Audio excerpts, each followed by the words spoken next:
ಸ್ನೇಹಿತರೆ ನಮಸ್ಕಾರ. ನಾನು ನಿಮ್ಮ ರಾಕೇಶ್ ಪೂಜಾರ್ಜಿ.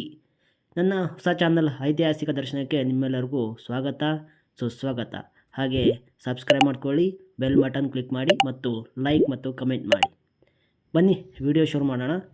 ಇವತ್ತು ನಿಮ್ಮನ್ನು ಜಿಗಣಿಯ ವರದರಾಜಸ್ವಾಮಿ ದೇವಾಲಯಕ್ಕೆ ನಿಮ್ಮನ್ನು ಕರ್ಕೊಂಡು ಬಂದಿದ್ದೀನಿ. ಇದು ಬೆಂಗಳೂರಿನಿಂದ ಸುಮಾರು 30 ಕಿಲೋಮೀಟರ್ ದೂರದಲ್ಲಿದೆ ಮತ್ತು ಬನ್ನೇರುಘಟ್ಟದಿಂದ 7 ಕಿಲೋಮೀಟರ್ ದೂರದಲ್ಲಿದೆ. ನೀವು ಬೊಮ್ಮಸಂದ್ರ ಕಡೆಯಿಂದ ಬರ್ತೀರಿ ಅನ್ನೋದಾದರೆ 9 ಕಿಲೋಮೀಟರ್ ಅಂತರದಲ್ಲಿದೆ. ಇದು ಮೊದಲು ಈ ರೀತಿಯಾಗಿ ಸ್ವಚ್ಛವಾಗಿರಲಿಲ್ಲ. ಇದು ತುಂಬ ಹಾಳಾಗಿತ್ತು. ಹೇಗಿತ್ತು ಅಂದರೆ, ಈ ಫೋಟೋಗಳನ್ನು ಜಸ್ಟ್ ಕನ್ನಡಿಗ ಎಂಬ ಒಂದು ಯೂಟ್ಯೂಬ್ ಚಾನಲಿಂದ ನಾನು ತಗೊಂಡಿದ್ದೀನಿ.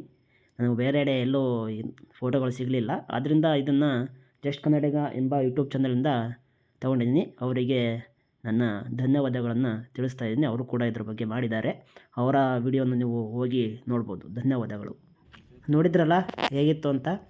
ಈಗ ಇತ್ತೀಚೆಗೆ ಐಕಾನ್ ವೆಂಕಿ ಆನ್ಲೈನ್ ಎಂಬ ಒಂದು ತಂಡ ಇದನ್ನು ಇಷ್ಟೊಂದು ಜೀರ್ಣೋದ್ಧಾರ ಮಾಡಿದೆ.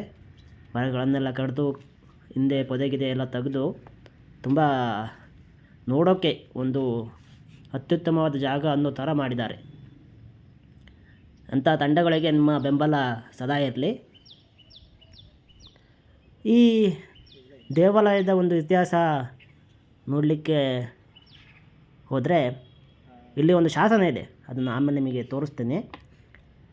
ಈ ದೇವಸ್ಥಾನ ತುಂಬ ಹಿಂದೆ ಒಂದು ಮದುವೆಗಳಿಗೆ, ಶುಭ ಸಮಾರಂಭಗಳಿಗೆ ಮತ್ತು ಇನ್ನೂ ಅತಿ ಹೆಚ್ಚಿನ ಶುಭ ಕಾರ್ಯಗಳಿಗೆ ಸಾಕ್ಷಿಯಾಗಿದೆ. ಆದರೆ ಇತ್ತೀಚೆಗೆ ಇನ್ನು 10 ವರ್ಷದಿಂದ 15 ವರ್ಷದ ಹಿಂದೆ ಯಾರೋ ಬಂದು ಜೀರ್ಣೋದ್ಧಾರ ಮಾಡ್ತೀನಿ ಎಂದು ಈ ಥರ ಹಾಳಿಗೆ ಹೋದ್ರಂತೆ. ಅದು ಯಾರು ಅಂತ ನಿಮಗೆ ಗೊತ್ತಿಲ್ಲ.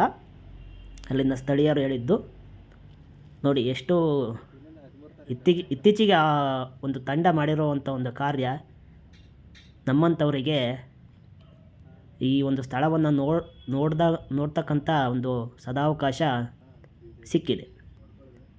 ನೋಡಿ ಎಲ್ಲ ರಂಗೋಲಿಗಳು ಬಿಟ್ಟು ಎಲ್ಲ ಈಗ ಇತ್ತೀಚೆಗೆ ಸ್ವಚ್ಛವಾಗಿ ಇಟ್ಕೊಂಡಿದ್ದಾರೆ. ದಿನ ಯಾರೋ ಪೂಜೆ ಮಾಡ್ತಿದ್ದಾರಂತೆ. ಒಳಗೊಂದು ವರದರಾಜಸ್ವಾಮಿ ಫೋಟೋ ಇಟ್ಟು ದಿನ ಪೂಜೆ ಮಾಡ್ತಿದ್ದಾರೆ. ನಾನು ಒಳಗೆ ನೋಡಿದೆ. ತುಂಬ ನೀಟಾಗಿ ಕ್ಲೀನಾಗಿ ಇಟ್ಟಿದ್ದಾರೆ. ದೇವರಿದೆ, ದೇವರ ಪಾಣಿಪೀಠ ಇದೆ, ಆದರೆ ದೇವರಿಲ್ಲ. ತುಂಬ ಹಿಂದೆ ಯಾರೋ ಇದು ಹಾಳು ಬಿದ್ದಿದ್ದರಿಂದ ಆ ದೇವರನ್ನು ಒಬ್ಬರ ಇಲ್ಲೇ ಪೂಜೆ ಮಾಡ್ತಕ್ಕಂಥ ಒಂದು ಅರ್ಚಕರಿಗೆ ಕೊಟ್ಟಿದ್ರಂತೆ. ಅದೇನೋ ಆಂಜನೇಯ ಸ್ವಾಮಿ ದೇವಸ್ಥಾನದಲ್ಲಿ ಇದೆ. ಈಗ ಎಲ್ಲ ಒಂದು ತಂಡ ಬಂದು ಎಲ್ಲ ಕ್ಲೀನ್ ಮಾಡಿದ್ರಿಂದ ಇದನ್ನು ಜೀರ್ಣೋದ್ಧಾರ ಮಾಡ್ತೀವಿ ಅಂತ ಮುಂದೆ ಬಂದಿದ್ದಾರಂತೆ.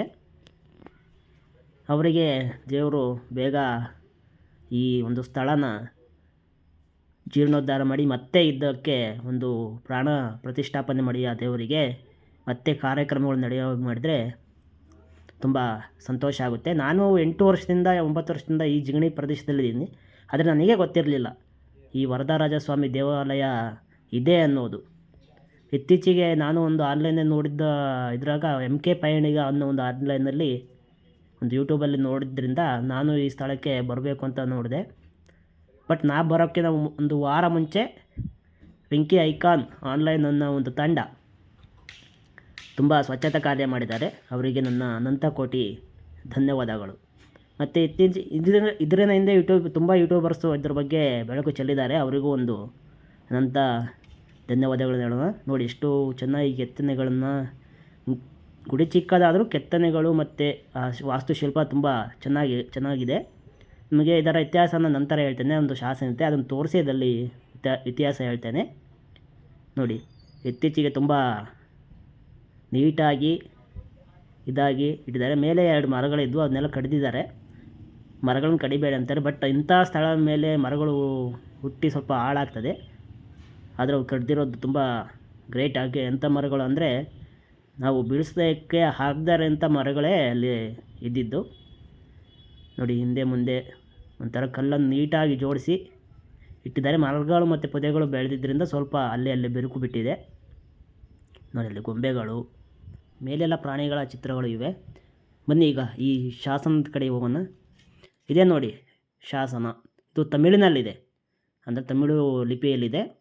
ಈ ಶಾಸನ ಅದ್ರ ಬಗ್ಗೆ ಹೇಳಬೇಕು ಅಂದರೆ, ಇದು ಹೊಯ್ಸಳ ದೊರೆ 3ನೇ ಬಲ್ಲಾಳನ ಕಾಲದಲ್ಲಿ ಅವನ ಸಾಮಂತ ಅಧಿಕಾರಿ ಅಂದರೆ ಅವನ ಅಧಿಕಾರಿ ಮಹಾಮಂಡಲೇಶ್ವರರಾದಂತಹ ಪೂರ್ವಾದಿರಾಯರ ಒಂದು ಶೌರ್ಯ ಪರಾಕ್ರಮದ ಬಗ್ಗೆ ಇದು ಹೇಳುತ್ತೆ. ಅಂದರೆ ಪೂರ್ವಾದಿರಾಯರು ಈ ಸ್ಥಳದಲ್ಲಿ ಮಹಾಮಂಡಲೇಶ್ವರ ಅಂದರೆ ಒಂದು ಅಧಿಕಾರಿಯಾಗಿ ಇದ್ದದ್ದು ಹೊಯ್ಸಳರ ಕಾಲದಲ್ಲಿ. ಇವರೇ ಕೂಡ ಚಂಪಕಧಾಮ ಸ್ವಾಮಿ ಅಂದರೆ ಬನ್ನೇರುಘಟ್ಟದಲ್ಲಿ ನಿಮಗೆ ತೋರಿಸಿದ್ನಲ್ಲ, ಆ ದೇವಸ್ಥಾನದ ನಿರ್ಮಾಣ ಮಾಡಿದ್ದು ಇವರೇ ಕೂಡ ಅಂತ ಹೇಳಲಾಗ್ತದೆ. ಮತ್ತು ಆನೇಕಲ್ನಲ್ಲಿ ಒಂದು ದೇವಸ್ಥಾನ ಇದೆ, ಅದು ಕೂಡ ಇವರೇ ನಿರ್ಮಾಣ ಮಾಡಿದರು ಅಂತ ಹೇಳಲಾಗ್ತದೆ. ಇವರ ಒಂದು ಶೌರ್ಯ ಪರಾಕ್ರಮಗಳ ಬಗ್ಗೆನೇ ಆ ಒಂದು ಶಾಸನ ಇದೆ.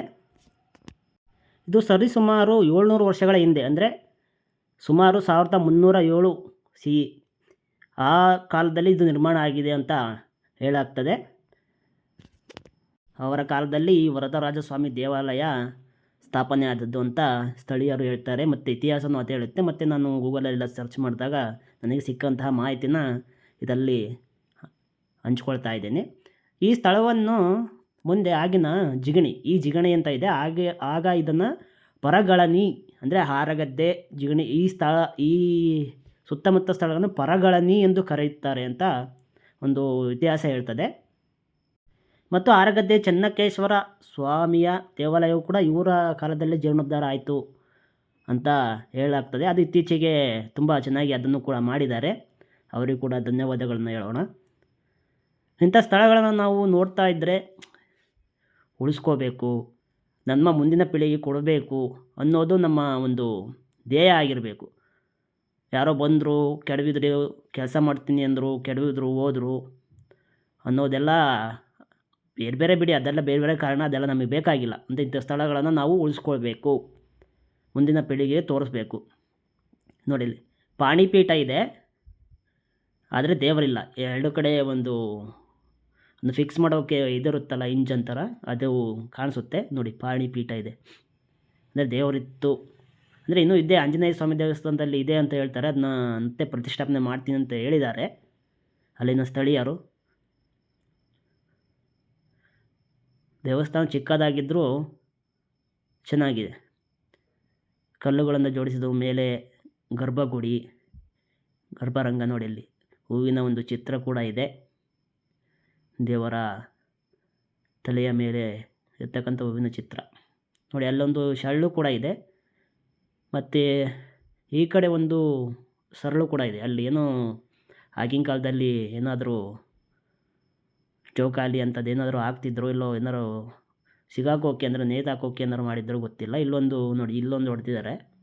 ಇದು ತುಂಬ ಹಿಂದೆ ಅಂದರೆ ಅದೇ ತುಂಬ ಹಳೆದಲ್ಲ, ಇತ್ತೀಚೆಗೆ ಒಂದು 50-60 ವರ್ಷದಿಂದ ಮಾಡಿರ್ತಕ್ಕಂಥ ಒಂದು ಇದು ಅನ್ಬೋದು.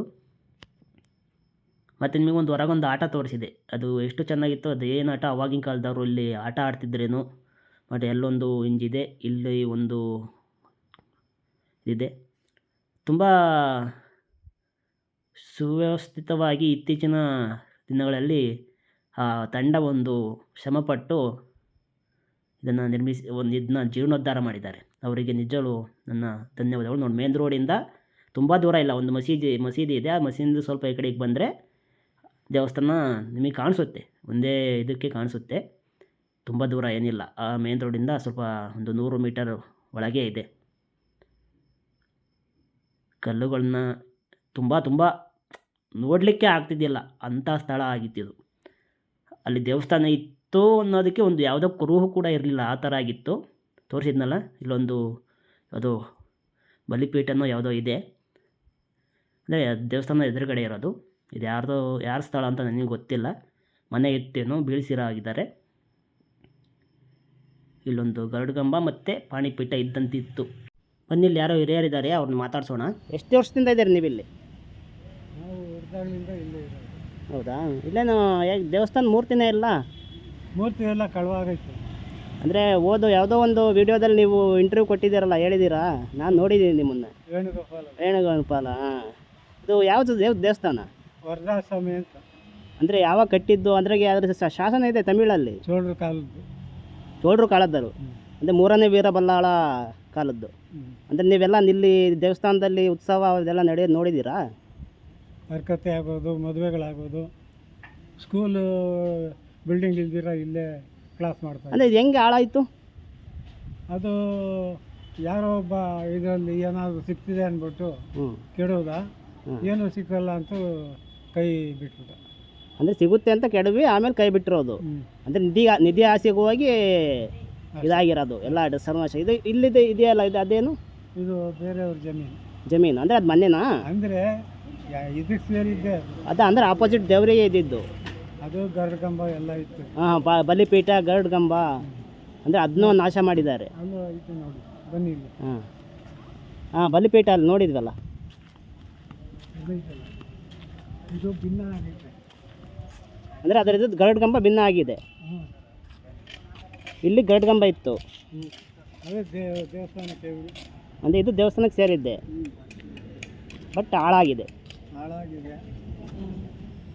ತುಂಬ ಹಾಳು ಮಾಡಿಬಿಟ್ಟಿದ್ದಾರಲ್ಲ. ಇದು ಮೊನ್ನೆ ಇದು ಯಾರೋ ಬಂದು ಇದು ಮಾಡಿದಾರಲ್ಲ. ಹೌದು, ನೋಡಿದೆ, ವಿಡಿಯೋ ನೋಡಿದೆ. ಅದನ್ನು ಒಳ್ಳೆ ಕೆಲಸ ಮಾಡಿದ್ದಾರೆ. ಆದರೂ ಯಾರೋ ಅವರಿಗೂ ಕೆಟ್ಟದ್ದು ಮಾಡೋಕ್ಕೆ ನೋಡಿದಾರಲ್ಲ. ನೆಕ್ಸ್ಟ್ ಭಾನುವಾರ ಮೀಟಿಂಗ್ ಇಟ್ಬಿಟ್ಟು ಟ್ರಸ್ಟ್ ಮಾಡಿ ಆಮೇಲೆ ಇದು ಮಾಡ್ತಾರೆ. ನೀವು ಟ್ರಸ್ಟಲ್ಲಿ ಇದ್ದೀರಾ? ಹೇಳೋರೆ ಆ ಮೀಟಿಂಗ್ನಲ್ಲಿ ಏನಾಯ್ತದ ನೋಡಬೇಕು. ಹಂಗೆ ನೀವು ಅಂದರೆ ನೀವೆಲ್ಲ ಸೇರ್ಕೊಂಡೆಲ್ಲ ಮಾಡಬೇಕು ಅಂಕಲ್. ಮತ್ತೆ ನಾವು 7-8 ವರ್ಷದಿಂದ ನನಗೆ ಗೊತ್ತೇ ಇಲ್ಲ. 7-8 ವರ್ಷ ಇಲ್ಲೇ ಇದ್ದೀನಿ ಜಗಣಿಲಿ. ನನಗೆ ಗೊತ್ತಿಲ್ಲ ದೇವಸ್ಥಾನ ಇದೆ ಅನ್ನೋದು. ದೇವಸ್ಥಾನ ಇತ್ತು, ಭಾರಿ ಹಳೆ ಕಾಲದ್ದು. ಇದು ಬನ್ನೇರುಘಟ್ಟ, ಬನ್ನೇರುಘಟ್ಟ ಹೋಗಿದ್ದೀನಿ. ಹೊಸೂರು, ಇವೆಲ್ಲ ಒಂದೇ ಇದರಲ್ಲಿ. ಹೊಸೂರಲ್ಲಿ ಹೊಸೂರು ಅದೇ ಕೇವ್ ಟೆಂಪಲ್ ಒಳಗೆ ಗುಹೆ ಟೆಂಪಲ್ ಇದೆಯಲ್ಲ. ಅಂದರೆ ಒಂದೇ ಎಲ್ಲ ಕಾಲದ ಒಂದೇ ರಾತ್ರಿಯಲ್ಲಿ ಒಂದೇ ರಾತ್ರಿ ಫಿನಿಶ್ ಆಗಿರೋದು. ಹಂಗೆ ನೋಡಿ ಎಷ್ಟು ಚೆಂದಾಗಿದ್ದು ಹೆಂಗೆ ಮಾಡಿರ್ತೀರ ಅಂಕಲ್. ಒಂದು ಕಲ್ಲನ್ನ ಕಲ್ಸಕ್ಕಾಗಲಿಲ್ಲ, JCBಲಿ ಒಂದು ಕಲ್ಲು ಕಲ್ಸಕ್ಕಾಗಲಿಲ್ಲ. ಎತ್ತಕ್ಕಾಗಿಲ್ರಿ. ಆಗ ಎಷ್ಟು ಗಟ್ಟಿ ಇತ್ತು. ಮೇಲೆ ಚುರುಕಿ ಹೊಡೆದು ಬಿಟ್ಟಿದ್ರೆ ಏನಾಗ್ತಾ ಇರಲಿಲ್ಲ. ಅವನು ಯಾವನೋ ದುರಾಸೆಗೆ ಬಂದು ಅಧ್ವಾನ ಮಾಡ್ದ. ಯಾರು ಯಾವ ಕಾಲದಲ್ಲಿ ಇದು? ಎಷ್ಟು ವರ್ಷದಲ್ಲಿ ಹಾಳಾಗಿದ್ದು? ಎಷ್ಟನೇ ವರ್ಷದಲ್ಲಿ? ಇದು 10 ವರ್ಷದ ಮೇಲಾಯಿತು. ಹೌದಾ? ಸುಮ್ಮನೆ ದುರಾಸೆಗಾಗಿ ಬಂದೆಲ್ಲ ಮಾಡಿದ್ದು. ಅಂದರೆ ನಿಮ್ಮದೆಲ್ಲ ಸಣ್ಣರಿದ್ದಂಗಿಂದ ಇಲ್ಲೇ ಇದೆ ಮನೆ? ಅಂದರೆ ಮುಂದೆ ಎಲ್ಲ ಮದುವೆ ಎಲ್ಲ ಇಲ್ಲೇ ಆಗಿದೆಯಾ? ನಮ್ಮದು ಮೈಸೂರು. ಮೈಸೂರು ನಿಮ್ಮದು? ಮೈಸೂರಿಂದ ನಮ್ಮ ತಂದೆ ಡಾಕ್ಟ್ರು. 33 ಹಳ್ಳಿಗೂ ಒಬ್ಬರೇ. ಹೇಳಿದ್ರು ಯೂಟ್ಯೂಬ್ನಲ್ಲಿ ಹೇಳಿದ್ದೀರಲ್ಲ, 33 ಹಳ್ಳಿಗೂ ನಿಮ್ಮ ತಂದೆ ಒಬ್ಬರೇ ಡಾಕ್ಟ್ರು ಅಂತ. ಲ್ಯಾಂಡ್ಲೈನ್ ಹಿಡ್ಕೊಂಡು ಹೋಗೋರು, ಕರ್ಕೊಂಡ್ಬಂದು ಬಿಡ್ತಾ ಇದ್ರು. ಆ ಥರದಲ್ಲಿ ಜೀವನ. ಒಳ್ಳೆ ಕೆಲಸ ಬಿಡಿ ಅಂಕಲ್. ಆಗಿನ ಕಾಲದಲ್ಲಿ ಎಂಥ ನೀವು ನಿಮ್ಮಂಥ ತಲೆಗಳು, ನಿಮ್ಮಂಥ ದೊಡ್ಡವರು ಹಿರಿಯರು ಇಂಥವನ್ನು ಉಳಿಸ್ಕೋಬೇಕಲ್ಲ. ಬಟ್ ಇಷ್ಟಾದ್ರೂ ಉಳಿದಿದೆಯಲ್ಲ ಇತ್ತೀಚೆಗೆ. ನಿಮ್ಮ ಹೆಸರು ಅಂಕಲ್? ವೇಣುಗೋಪಾಲ್. ಅದೇ ಹೇಳಿದ್ರಲ್ಲ. ವೇಣುಗೋಪಾಲ್ ಅಂತ. ಇಲ್ಲ, ನೀನು 3-4 ವಿಡಿಯೋದಲ್ಲಿ ಬಂದು ಇಲ್ಲಿ ಇಂಟರ್ವ್ಯೂ ಮಾಡೋರು ಯೂಟ್ಯೂಬ್ನ ನೋಡಿ, ಅದಕ್ಕೆ ಕಂಡೆತ್ಬಿಟ್ಟು ಅಲ್ಲಿ ಬಂದೆ ನಾನು ನಿಮ್ಮನ್ನು ಹುಡ್ಕೊಂಡು. ಚೆನ್ನಾಗಿ, ಥ್ಯಾಂಕ್ಸ್ ಅಂಕಲ್, ಇಷ್ಟೊಂದು ಡೀಟೇಲ್ಸ್ ಕೊಟ್ಟಿದ್ದಕ್ಕೆ. ಏನೋ ಒಂದು ಇದಾಗೋಗ್ಬಿಟ್ರೆ ಪೂಜೆ ನಡೀತಾ ಇದ್ರೆ ಸಾಕು. ಅಲ್ಲಿ ಪೂಜೆ ನಡೀತಾ, ವಿಗ್ರಹನೇ ಇಲ್ವಲ್ಲ ಪೂಜೆ ನಡೆಯೋಕ್ಕೆ. ಅದನ್ನೆಲ್ಲ ಒಂದು ದೀಪ ಹಚ್ಚಿ ಎಲ್ಲ ಕ್ಲಿಯರ್ ಮಾಡ್ತಾ ಇರ್ರಿ.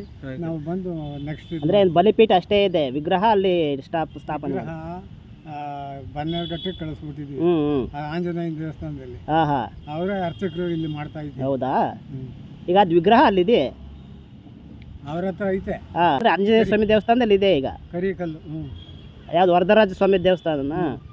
ವರದರಾಜ ಸ್ವಾಮಿ ದೇವಸ್ಥಾನ ಇದು. ಅದು ವಿಗ್ರಹ ಅಲ್ಲಿ ದೇವಸ್ಥಾನದಲ್ಲಿ ಇರೋದು. ಅದ್ರಲ್ಲಿ ವಿಗ್ರಹ ಅಲ್ಲಿದೆ. ಈಗ ಹೋಗಿ ಸಿಗುತ್ತಾ? ಅರ್ಚಕರು ಇದ್ರೆ ಸಿಗುತ್ತೆ. ಅಂದರೆ ಎಷ್ಟೊತ್ತೆ ಓಪನ್ ಇರುತ್ತೆ ಅದು? ಅದು ಹೇಳೋಕ್ಕಾಗಲ್ಲ. ಇವತ್ತು ಭಾನುವಾರ ಬೇರೆ, ಸೋಮವಾರ ಆದರೆ ಸಿಗುತ್ತೆ. ಈಗ ಎಲ್ಲಿದೆ ಆಂಜನೇಯ ದೇವಸ್ಥಾನ? ಅಲ್ಲಿ ಸರ್ಕಲಲ್ಲೇ ಐತೆ. ಈ ಸರ್ಕಲಲ್ಲಿ ಆಂಜನೇಯ ದೇವಸ್ಥಾನ ಇದೆಯಲ್ಲ, ಅಲ್ಲಿ ಚೆನ್ನಾಗಿ ನೋಡ್ಕೊಂತಿದ್ದಾರೆ ಅಂಕಲ್. ಇನ್ಮೇಲೂ ಹಾಗೆ ನೋಡ್ಕೊಳ್ಳಿ, ಸ್ವಲ್ಪ ರಿನೋವೇಟ್ ಮಾಡಿ. ಇಂಥವನ್ನೆಲ್ಲ ಉಳಿಸ್ಕೊಂಡು ಹೋಗ್ಬೇಕು ನಾವೆಲ್ಲ. ಎಷ್ಟೋ ದೇವಸ್ಥಾನಗಳು ಜೀರ್ಣೋದ್ಧಾರ ಆಗೈತೆ, ಇದಕ್ಕೂ ಸಪೋರ್ಟ್ ಮಾಡೋಕ್ಕೆ ಬರ್ತಾವ್ರೆ. ನೋಡೋಣ. Thank you uncle, thank you. ನೋಡಿದ್ರಲ್ಲ ಸ್ನೇಹಿತರೆ, ಇದು ವರದರಾಜ ಸ್ವಾಮಿಯ ದೇವಸ್ಥಾನದ ಒಂದು ಕಿರುನೋಟ. ಮತ್ತೆ ಸಿಗೋಣ, ಧನ್ಯವಾದಗಳು.